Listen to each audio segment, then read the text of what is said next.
Pooja, and today I'll tell you top 5 places that you must clean your house for Diwali. So we all know Diwali is literally in 14 days and I'm pretty sure everybody's super excited and pumped with their outfits already out, looks planned and planning what to make, what to eat. But it is equally important to also clean your house, and I'm sure सबकी mummies कहती हैं clean the house, clean this, clean that, और हम तब बिल्कुल भी seriously नहीं लेते हैं. But we all know Diwali is not only about having fun, playing cards, eating good food. It's also about welcoming goddess Lakshmi in your house.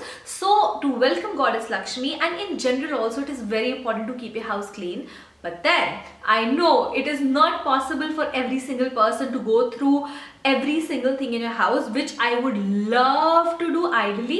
But what you can do is you can clean these top 5 places, and this will make sure that your house is looking nice and tidy and it is all ready to welcome Goddess Lakshmi. So let's get started. Okay, the first place that you must clean is your Pooja room. हम सबको पता है कि घर का heart 2 जगह होता है, किचन में एंड पूजा रूम में. सो पूजा रूम क्लीन करने का मतलब आपने ऑलमोस्ट अपना पूरा घर क्लीन कर लिया है. सो टाइम दीजिए, मेक श्योर करिए कि आप जितनी भी पिक्चर्स हैं, जितने भी आइडल्स हैं, उन सबको वहाँ से हटाएं, उनको अच्छे से वाइप करें, अपने मंदिर को अच्छे से वाइप करें. उसके नीचे कोई भी सामान हो, चाहे वो आपकी रोली मोली, सबको डिक्लटर कीजिए अच्छे से. आई वुड से बोल्स में डाल के रखिए. मेक श्योर कि सब कुछ नाइस एंड टाइडी लगे. सबसे ज़्यादा इंपॉर्टेंट है कि आप अपने घर का मंदिर साफ रखें. And please start your cleaning with mandir. I am telling you, it's going to give you a lot of peace of mind once you are done with that. So make sure that the first place that you clean is your mandir. Second place that you must clean is again the heart of the house, which is kitchen. हम सबको पता है कि kitchen and मंदिर जो है वो 2 most pure जगह होती हैं अपने घर की. सो किचन को इन जनरल भी क्लीन रखना चाहिए, बट दिवाली पे आप सब कुछ डीप क्लीन करें या ना करें, प्लीज किचन को डीप क्लीन करिए. मेक श्योर करिए कि आपका फ्रिज अच्छे से क्लीन हो, हर चीज निकालिए, वॉश करवाइए.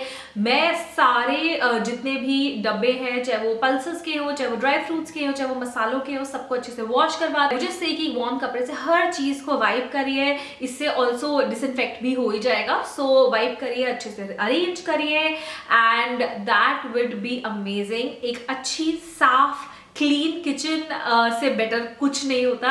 सो मेक श्योर करिए कि आपने किचन को आप लिटरली डीप क्लीन करें. Another thing that you must clean in your house is all the fans and lights. Okay, so अगर आप कहीं भी इंडिया में रहते हैं, आपको पता है कि डस्ट बहुत ज़्यादा आती है, एंड हम सब डस्टिंग करते रहते हैं. जो हमारे शेल्फ्स हैं या कोई भी एरियाज जो हमारे रीच में होते हैं, हम सब उसको वाइप करते रहते हैं. But places that you generally do not clean is the like tubelights के ऊपर एंड फैंस को. एनीवेज अब सर्दी आ रही है तो फैंस हमने यूज तो करने नहीं है, तो प्लीज उनको अच्छे से क्लीन करिए. I always like to clean my fan with a little bit of Surf with some warm water, and then just wipe it again with some clean cloth and make sure that they're nice, clean and dry for next season. वैसे भी अगर आप किसी के घर में घुसे तो आई थिंक फैन हम सब हमेशा नोटिस करते हैं, एंड गंदा fan is something that looks horrible. So make sure कीजिए कि आप अपने घर के सारे फैंस और लाइट साफ करें. एनीवेज दिवाली साल में एक ही बार आती है, सो आई थिंक एक बार तो ये काम जरूर कर लेना चाहिए. Although I would highly suggest कि एटलीस्ट एवरी 6 months सारे फैंस और लाइट्स क्लीन करें. So if you have not clean your fans and lights till now, go ahead, clean them, and उससे पूरा एम्बियंस ही बदल जाता है. Next place that you must clean is above the cupboards. तो हम सब अपने रेगुलर कबर्ड क्लीन आउट्स तो करते ही रहते हैं. विंटर एंड समर ट्रांजिशन करते हैं अपने क्लोथ्स का, तो कबर्ड्स तो क्लियर हो ही जाते हैं.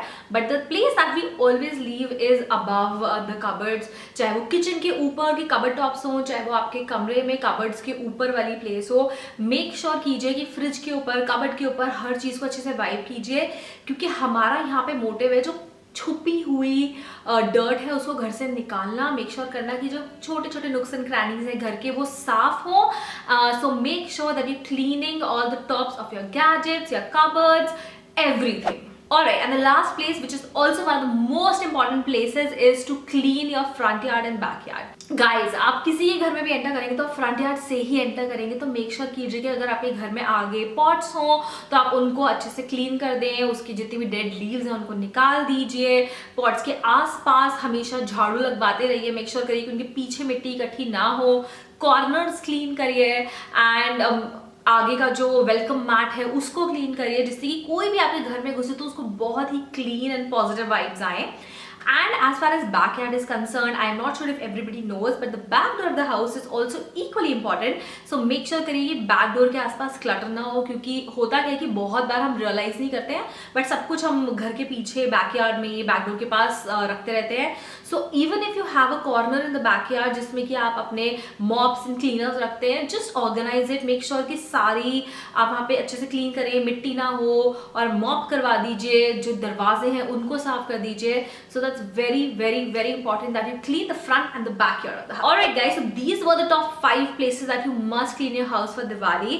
इन 5 जगहों को क्लीन करने के बाद लिटरली आपको इतनी सेटिस्फैक्शन मिलेगी, आपको ऐसा लगेगा कि आपने अपना पूरा घर डीप क्लीन कर दिया है. सो अगर आपने अब तक अपनी दिवाली की सफाई नहीं करी है, just take one day out, ask your domestic help, ask your partner, ask your mom, anybody, and start cleaning. It's just a one day job and it's going to give you so much satisfaction. So that was all for today's video. I really hope this was helpful. If it was, please leave a comment and let me know. So I will be posting a lot of videos till Diwali. I'll be doing a Diwali look, a haul. Also, I will be listing all the stores that I like to purchase my Indian wear from. So look out for that. The hashtag that I'm using is Diwali Dhamaka 2020, and it's a very general hashtag because मुझे लगा कि कोई भी इंसान जो Diwali pictures डालेगा वो ये hashtag यूज करेगा ही. So please go on the hashtag. हम सब एक दूसरे की पिक्चर्स देख सकते हैं, लाइक कर सकते हैं. So be with me till Diwali, and I really hope you guys have an amazing festive season. I will see you guys soon with my next video. Bye.